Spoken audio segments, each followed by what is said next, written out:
Hello, everyone, and welcome. We'll call the meeting of the Madison City Commission to order for the meeting of September 17th, 2012. Jeff, would you please call the roll? Commissioner Gelzer, Here. Commissioner Erickson. Here. Commissioner Waldner. Here. Commissioner Abraham. Here. Mayor Hexum. Here. Yeah, the minutes of the September 10th meeting is a part of your record. Are there any changes or corrections to the minutes of the last meeting? Make a motion to approve the minutes of September 10th. Second.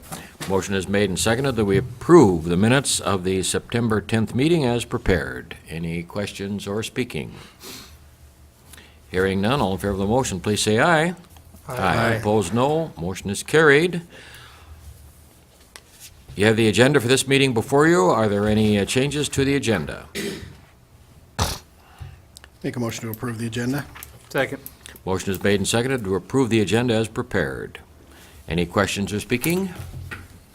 Hearing none, all in favor of the motion, please say aye. Opposed, no. Motion is carried.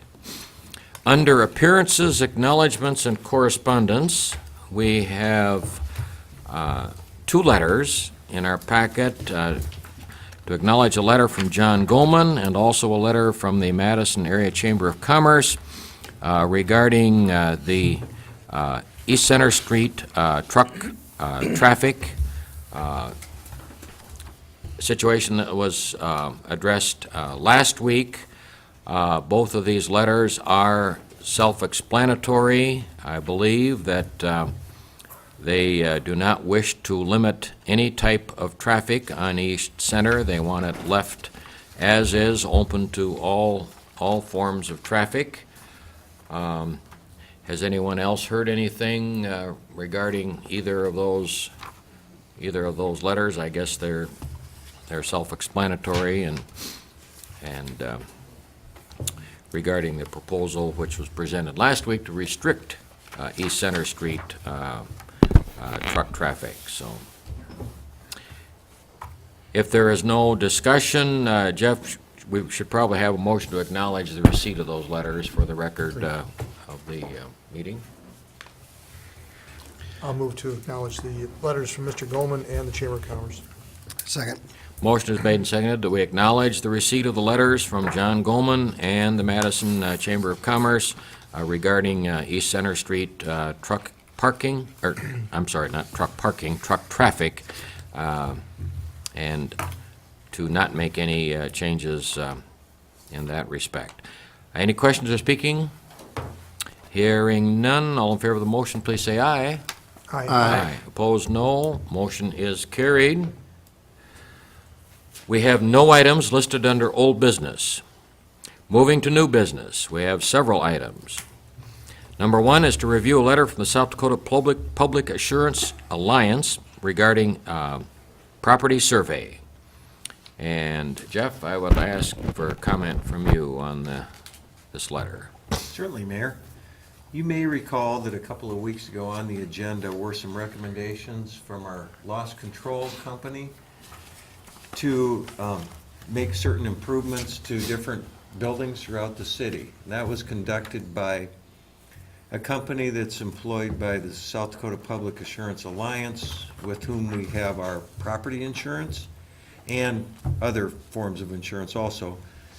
And in addition, they have come back with the values on certain properties of the cities that they feel are currently insured at under the value of the building. We have, along with all the members of the pool, have what's called replacement value insurance on its property. Excuse me. And typically, we and the members insure up to 85% of that replacement cost. And in the work of the survey, they came up with values that did not reach that 85% level.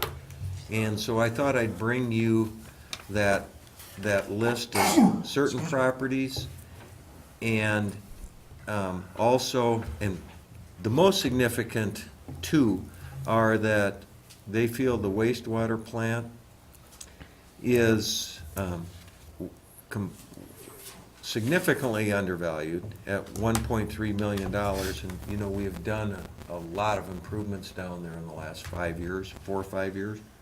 And to get it to the minimum replacement value, it would need to go to $6.8 million, which would result in an additional $5,200 in insurance that would come from the sewer budget. In addition, the water plant is undervalued too, and it's valued at $3.8 million, going to five, and to put it at the replacement cost of $5.1 million would be another $1,200 in cost to the water budget. Now, above, they also list other buildings too, and very insignificant amounts, except possibly the Dakota Wings building at the airport is valued at $250,000, and I can remember putting that on there, thinking that was plenty. Their feeling is it should be at replacement value at $600,000, $595,000. And that would be another $800 in cost to get it to the replacement value. To that, so I thought I'd bring that to you. And you may have seen that under note 2, we did delete some of the property. We, at one time, had a couple of substations located throughout town that were insured, that are no longer there due to the improvement projects that we've done. And we do insure our substations throughout town for property insurance. We also, I'm getting a little off the subject, we also have a blanket like $7 or $8 million on our just distribution system throughout town.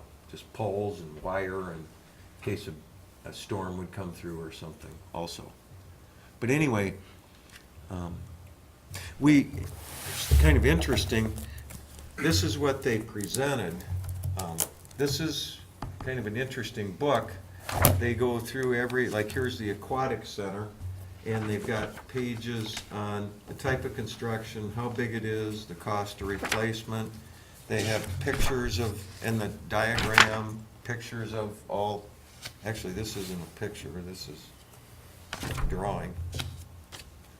Maybe it is a photograph. But anyway, they have photographs of every building and the type of structure and square footage and diagram. And it's helpful for us and for Chad if we ever need to look at the type of construction, that type of thing.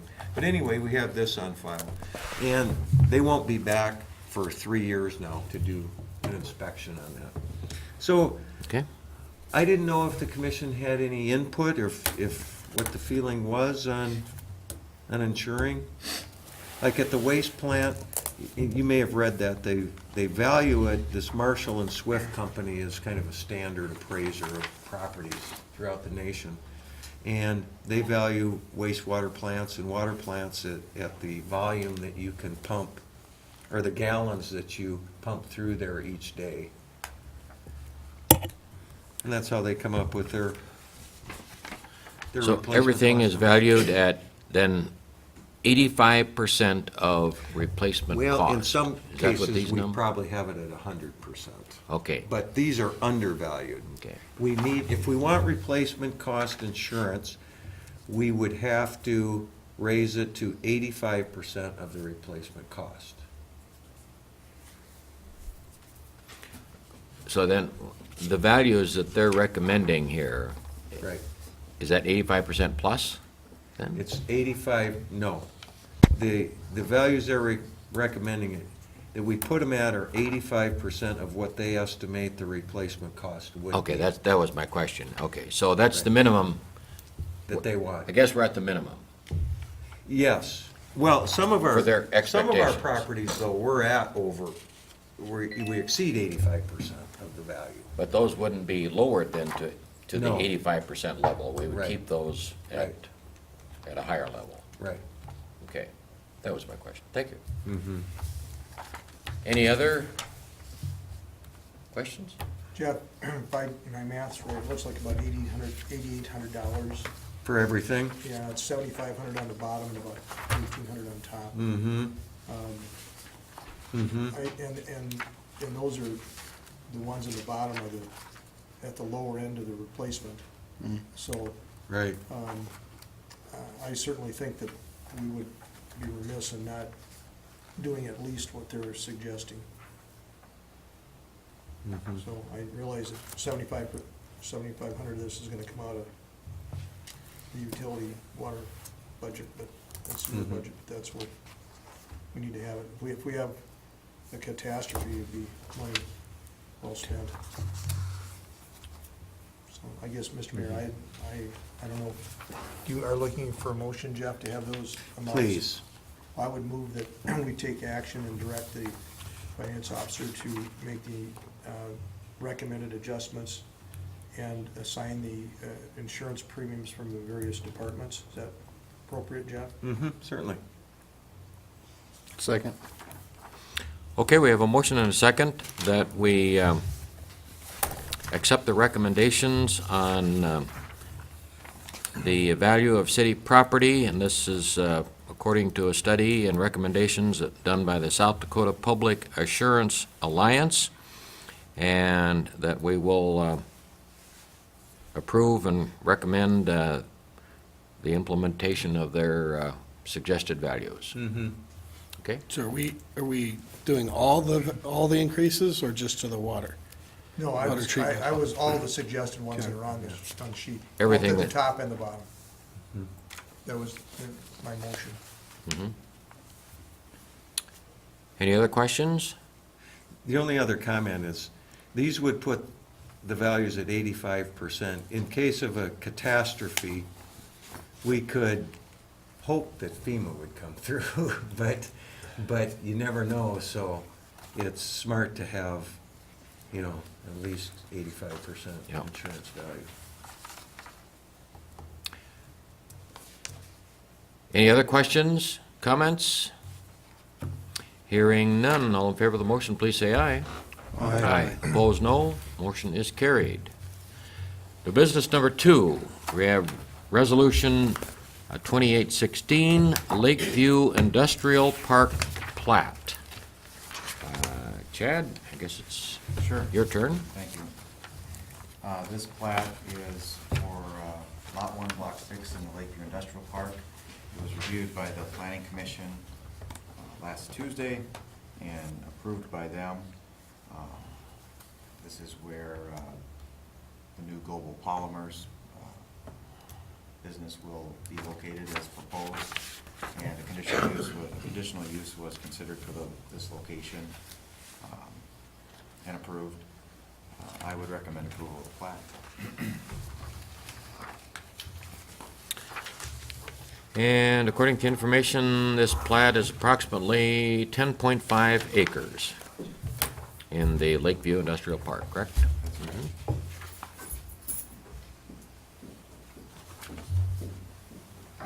Make a motion to approve Resolution 2816 of the Lakeview Industrial Park plat. Second. Okay, the motion is made and seconded that we approve resolution number 2816, and that is the plat of Lot 1, Block 6 in the Lakeview Industrial Park. Any questions or speaking to that motion? Hearing none. All in favor of the motion, please say aye. Opposed, no. Motion is carried. New business number 3, personnel. There are some personnel recommendations. Just one. I'll make a motion to approve the personnel as Second. presented. Second. Motion is made and seconded that we approve the personnel recommendations as presented. Any questions or speaking? Hearing none, all in favor of the motion, please say aye. Aye. Opposed, no. Motion is carried. The business number 4, the bills for approval and the bills for ratification. Make a motion to approve and ratify the bills. Second. Motion is made and seconded that we approve and ratify the bills as presented. Any questions or speaking on that motion? Hearing none, all in favor of the motion, please say aye. Aye. Opposed, no. Motion is carried. New business number 5. This will be the second reading of ordinance 1528. This is the City of Madison's proposed budget for 2013. This has been reviewed 2 weeks ago. We are back on tonight for second reading. Jeff, have you any information or changes that have been I made? have no changes. I have a little information that Okay. I'd like to share with the commission, if that's okay. That'd be fine. But there is, at this time anyway, unless the commission has any changes, I have nothing more than what we acted on a couple weeks ago. But I have, let this warm up for a second, a slideshow that I thought that I could show you. And just kind of go through this. I'll try and be as brief as I can. And anyway, we have this year a $19 million operating budget. And begin by saying that when we talk about operating budget, that includes all the normal day-to-day operations of all city departments, including some minor capital outlay projects, ones that you have seen during your budget proceedings. It does not include major capital outlay projects that might be forthcoming. For instance, we will be doing a major upgrade at the water plant beginning in 2013 and expected to be about $3.5 million. That is not included in here. The only capital outlay projects that are in here would be those from the second cent sales tax, typically a water and sewer project, or a street project, or it does include the $500,000 that we have in the electric fund budget. But it's just things that you see coming to you during the budget process. And to compare, you can see it's down slightly from 2012, and which 2012 was $19,400,000. And that is because we had a West Center Street project in 2012 that we're not having in 2013. That's the major reason why it's down from this year. But you can see, like back in 2003, we were at about $11 million. And now we're at $19 million. So it's up about $11 million in the last 10 years. Future or slides coming will somewhat explain the major reasons why the increase. But you can see the last several years it's been fairly level. The breakdown of the budget, and I thought I'd start out on the right there, from general fund down to second penny. Those on the right amount to about a third of the total city budget. Those funds are called governmental funds, those that are supported by property tax and sales tax. All the other funds over here, water, electric, sewer, are all supported by user fees. Those are called enterprise funds. And we'll get into that in a little bit. But you can see those funds that are supported by taxes amount to about a third of the city budget. And we'll get into that a little further. And the different expenses that we have, I thought I would go through the major expenses of the city. Personnel, which include all the city employees, all the salaries, Social Security, health insurance, and retirement. And amounts to about 25% of the city's $19 million budget.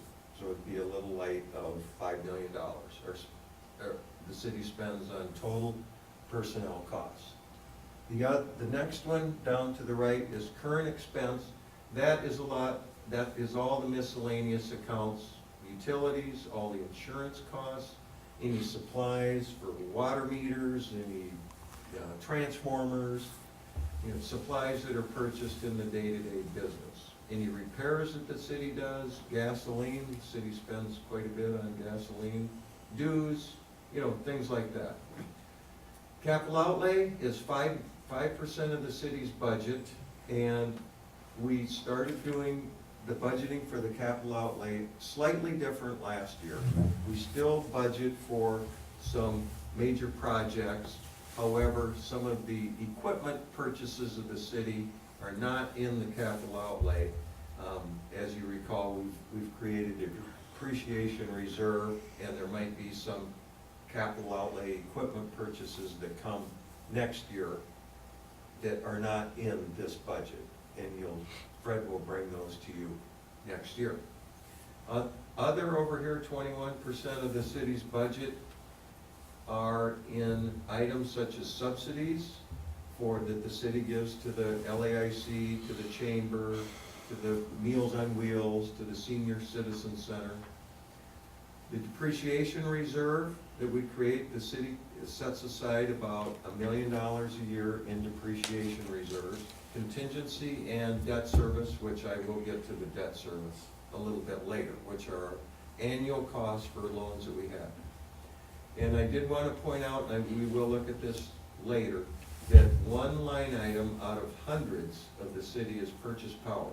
And we spend by far the most money of the city's budget just on that one line item.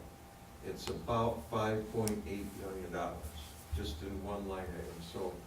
So technically, you could take every city employee and every benefit and everything else and get rid of them all and not spend as much as you are on wholesale power. So anyway, we'll get into that a little bit later too. As I said previously, the city's governmental funds are general fund, second penny sales tax, those that are supported by property taxes or sales tax. They amount to about $6.4 million.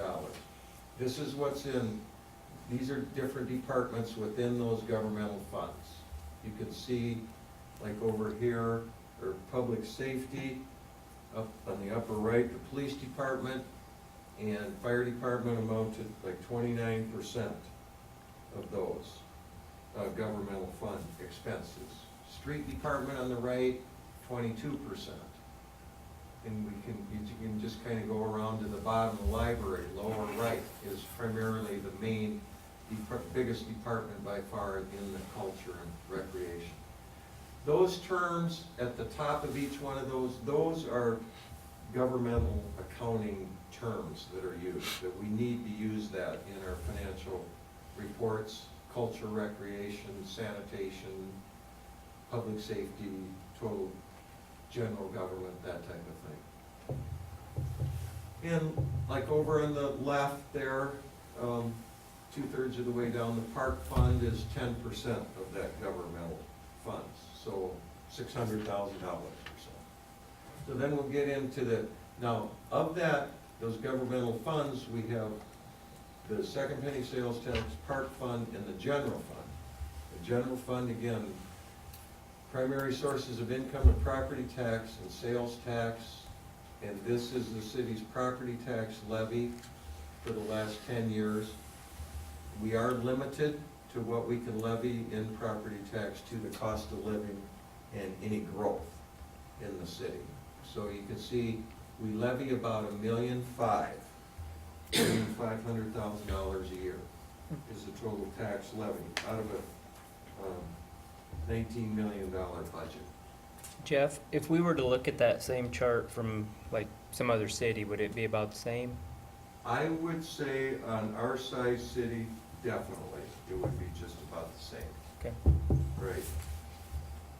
Cities used to rely, years ago, a lot more on property taxes than they do anymore because of the limits and the caps and the opt-out provisions and that type of thing. Okay. So, and our sales tax, now this will be just in the general fund. And I thought I'd point this out a little bit. This is just the general fund. You can see on the right that we're budgeting in the general fund about $1.3 million this year. You can see on the left, 2003, that we were $900,000. And I wanted to point out my laser batteries are dead or something, so that's why I can't use it. But anyway, you need to remember that this is just budget numbers. These are not actual numbers. And you can see that these years, that my estimates, we saw a nice growth from previous years, so I budgeted a little higher each year.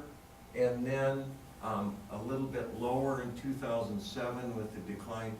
But we need to, keep in mind that we're actually 2 years budgeting behind, because when I'm doing like the 2013 budget, I'm looking at 2011 actual sales tax receipts.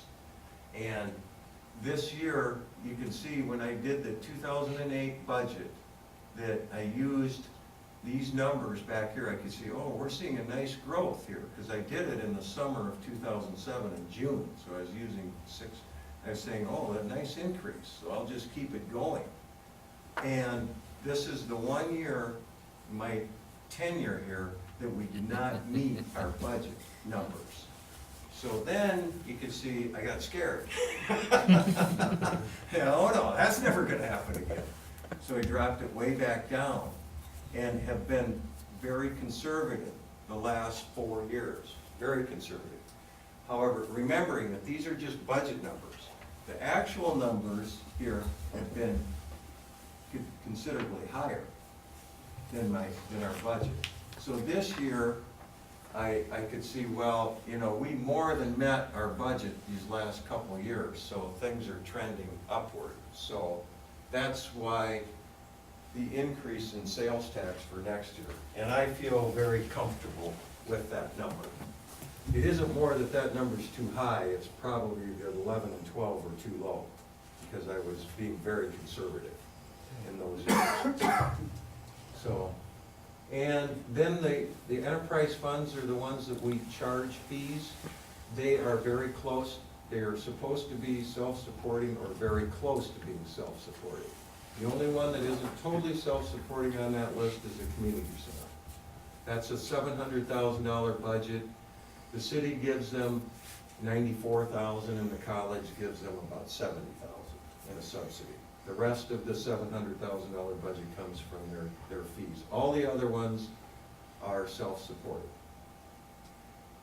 And then I wanted to go through the city's major expenses and their growth. The wholesale power, the salaries, the debt service, and insurance.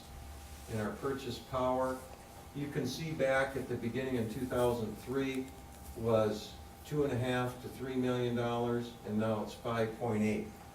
So when I showed you on the very first slide and said the total city budget has gone up, you know, $7.5 to $8 million in the last 10 years, 3 million of that 7.5 million is right there. The major cause of why the city's budget has increased the last 10 years. And Jeff, does that include transmission or not? That does, Gene. This includes That transmission? 5.8 includes $400,000 for the transmission to get it to the city limits. Yes, it does. And then salaries, the city spends slightly less than $3.5 million in salaries, just salaries. And you can see that 5 years ago, that's all the further that we've gone back, was about, what's that, 2.8, 2.9 million. So it's been fairly consistent. The city has given raises between 1% and 4% for the last 5 years. The 3.5 million, or the 2013 number, we do have one more FTE than we had in previous years. We have 62 FTEs, 62 FTEs, full-time employees. And in the summer, we can get close to 200 employees working for the city in the summer with part-time help. So the number of FTEs has not gone up significantly in actually not only 5 years, but 20 years probably. In debt service, you have to hear this from me one more time. This is a little history, and I went out one more year, and to 2014, knowing that we're gonna have to start paying back that $3.5 million for the water project that will start in 2013. We'll borrow the money in 2013, a lot of it start paying it back in 2014. But you can see 10 years ago, the city's annual debt service payments on all our loans was $750,000. And now in 2013, you can see is like $1 million more than that in the last 10 years because of the different bond issues that we've issued here. So back to that increase in our total budget of $8 million in the last 10 years. Well, $3 million was due to purchase power, another $1 million was due to debt service right here, just in annual payments we have to make. And of course, this is the slide I always have to put in. What I just showed you was our annual payments. This is our total debt, just like this is the amount of your mortgage for the city, not your monthly payment. And here I've gone back 20 years, and again, you can see that 20 years ago, the city had very little debt on the books. Then in '95, we did a water plant expansion project, started paying that down a little bit. '98, issued community center bonds to build the community center, started paying off all those bonds. In 2003 or 4, we issued 2 bond issues for the electric system and the generation plant and a distribution project, started paying that down. Then issued in 2007, the swimming pool debt, $3.5 million for that. Then in 2008, issued $4.5 million in debt for the sewer plant. And then you can see we've started paying that down, and now, and then there is the additional debt now on the water plant. If there's one area in the city's budget I am not very comfortable with, it's that one, probably right there. So you can see kind of a trend there. That, so that is the total city debt on every bond issue, and actually it includes, we have to include a lot of things, all our lease payments, even accrued vacation and sick leave that would have to be paid for every employee if they left employment. That's considered long-term debt. And that, so it includes everything. So then insurance, I thought I'd point out, we have all kinds of insurance that we buy. Work comp insurance, we're in a pool of South Dakota cities for work comp insurance. We're in a pool for health insurance that insures about approximately 200 city and county employees throughout the state. Jen is on that board. It's been a very successful board. It's becoming more successful. At one time, it was not successful, but it is now. And you'll see our total insurance costs coming up here. Then we have boiler and machinery, property. All of these coming up here are issued through that South Dakota Public Assurance Alliance. And that's been a successful board. I am on that board. I'm sorry, I passed that by. I should have gone back. But you can see we have all our other insurances. Property, which you just looked at. General liability, which is if someone falls in a pothole out in the street or drives through a pothole and wrecks their car. Auto liability, self-explanatory. Physical damage, and then public officials, that's improper termination or something like that. Police professional, that's self-explanatory. They have their own line of coverage. And so that pool has been very successful too. But anyway, as you can see, the premiums the last 5 years have been very constant. But it's $1 million a year that the city spends on just insurance too. So, and then the last one, oh, this is a new one that I've added, this is a new term according to government accounting standards. But this is a term, basically, when you hear of governments talking about dipping into reserves, this is what they're talking about. This is money that is not set aside for any purpose. This is just money that the city has on hand. And so when they talk about using reserves, money having to come from reserves or whatever, or what's an excessive reserve or not, this is the number that they're talking about. Again, this is a budget number. This is what we budget. And you can see in 2004, the city used to budget about, to keep a balance of about 20% of its budget in just cash for emergencies, for cash flow, things of that nature. And you'll hear of cities and counties that have 30 to 40%. The city budget, then you can see, you know, we started lowering that. I have my own thoughts on that. We needed to because we were issuing more bond payments and the economy wasn't good and the budgets were getting tighter. And you can see in 2010, we budgeted as low as like 13% to keep in there. That's very lean, very lean. And now we budget a little more, but you can see this year, we increased that to over 20%. And that is a very good thing. That's a very good thing. Those are funds that the city can have on hand. I don't feel that that is at all an excessive number, because it can get to a point where it becomes an excessive, too much. That means you're either overtaxing the citizens is what you're doing. If it gets to be too much. But Jeff- anyway, I added that this year. I thought that was kind of an interesting number. Jeff, And- is there any state laws that says you have to have like at least 5% or? No, there isn't. There Okay. is a state law that caps it for counties and school districts, Sure. but not for cities. There's accounting standards, though, that, Pardon me? aren't there accounting standards that tell you what they think you Yes, should there are be? accounting standards that tell you what minimum you should keep. Minimum is 16, according Okay. to my national organization. Sure. They say is minimum, which, well, actually it's 17. It's 2 months of expenditures, Mm-hmm. which is like 17%. Okay. So, anyway, so once again, we've completed our city budget if you approve this tonight. And I thought that I can explain that we start this process in our office in the first part of June. And in addition, the last part of June, we send out all the budgets to the supervisors and ask them to submit them back to our office by the middle of July.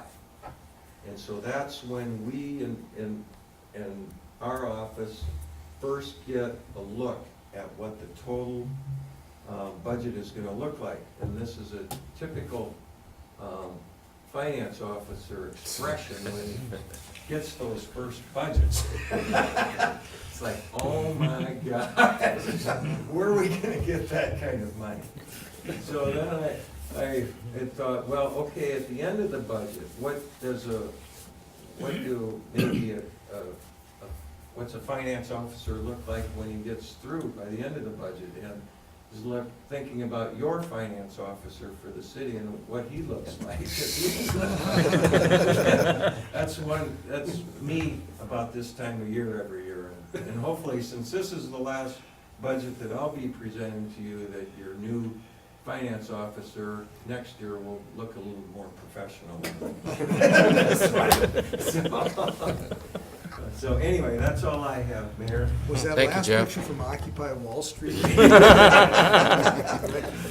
well, you can talk to Chuck about it. Thanks, Jeff. Are there any questions or comments from anyone here at the table? I'd just like to say, Jeff, thank you very much for your hard work, and the staff, and all the department heads, and everybody that's involved. We managed to get through it. I thought it And, went very smooth my- this year. My compliments to you and all who were involved, so. Everybody It's, deserves. it's never an easy process for anyone to struggle with this. So, any other, anything, questions, comments? I'd just like to thank everybody as well. It was, Too.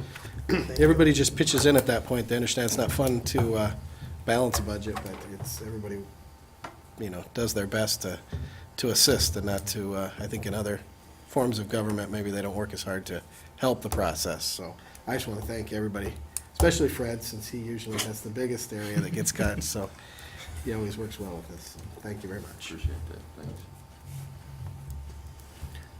Mr. Mayor, I guess the only other comment, and this is just for the people that watch, or if there is anybody watching or on the newspaper, that that I think people need to understand that although we meet weekly, the budget process is really the heart and soul of our operation, and it's an open process, and people are welcome to attend and plead their case and let us listen to their concerns, and I think that's important for them to know.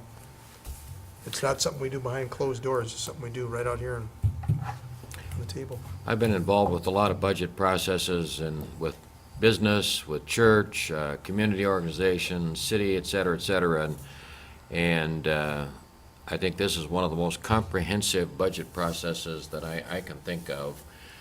We talk about, say, for example, line item veto.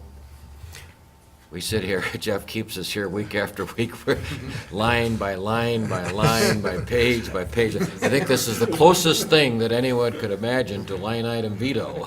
And, but that's part of our job. That's what we're asked to do, and we take it very seriously. And no one likes to raise rates or, raise costs, because we're all doing the same thing to ourselves, in our own pockets and so forth. But we want to be good stewards of every dollar that is given to us. So, well, if there are any other questions, Mike, this is your first one. Yeah, Would you agree with obviously that? they're not that easy, I guess, huh? So, probably the biggest thing, I guess, would be echo what Commissioner Erickson said, is that, I mean, when you go through the budget process, that's where you really learn where things happen, and I hope that the public will also see and understand that this commission, we've done some things to kind of set ourselves up, create some funds, create some monies, so that as citizens do come to us with ideas and things, we'll be in a good position to take care of it. And obviously, looking at over the years, I mean, Jeff's done a fabulous job keeping us on task and online, and we'll continue on with it. But definitely learn a lot about the city and city government going through the budget process. That's really where you learn it at. If there's nothing else, I guess we're ready for a motion. I'd like to approve the second reading of ordinance 1528, the 2013 budget. Second. Motion is made and seconded that we approve the second reading of ordinance 1528, which is the 2013 budget for the city of Madison. Any questions or speaking? Hearing none, all in favor of the motion, please say aye. Aye. Opposed, no. Motion is carried. We have no other business scheduled, but we do have an executive session requested under SDCL 1-25-2(4). Are we prepared to go into executive session? So moved. Second. Motion is made and seconded to go into executive session. 6:14.